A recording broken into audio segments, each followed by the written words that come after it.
చక్కగా చేతులను ఉంచుకొని సత్యదేవాయ నమః స్వామి నామస్మరణ చేస్తూనే ఉండండి.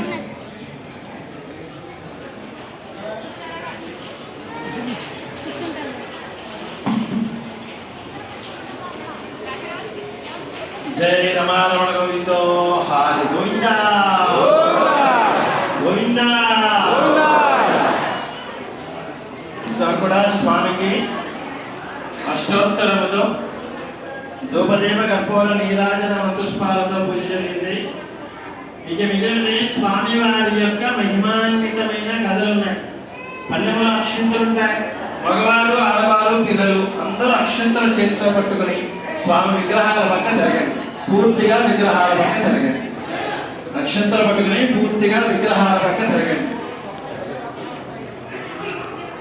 పూర్తిగా విగ్రహాల పక్క తిరగండి.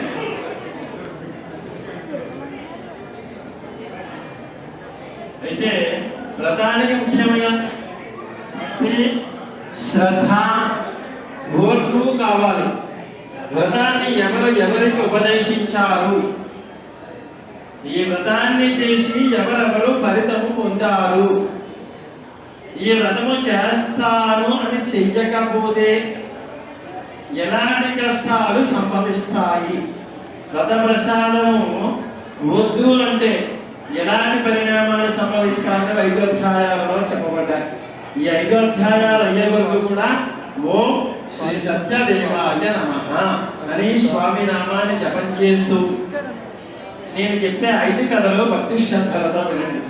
ఓం శ్రీ మహాగణాధిపతయే నమః, ఓం శ్రీ మహాసరస్వత్యే నమః, ఓం శ్రీ దక్షిణామూర్తయే నమః. జ్ఞానానందమయం దేవం నిర్మలం సత్యాగతం ఆధారం సర్వవిద్యానాం హరిగ్రీవోపాస్మహే.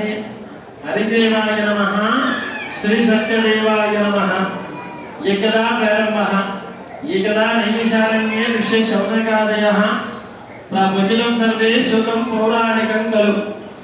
పూర్వకాలంలో నైమిషారణ్య అరణ్యములో శౌనకాదుషులందరూ కూడా భక్తితో తపస్సు చేసుకుంటున్నారు.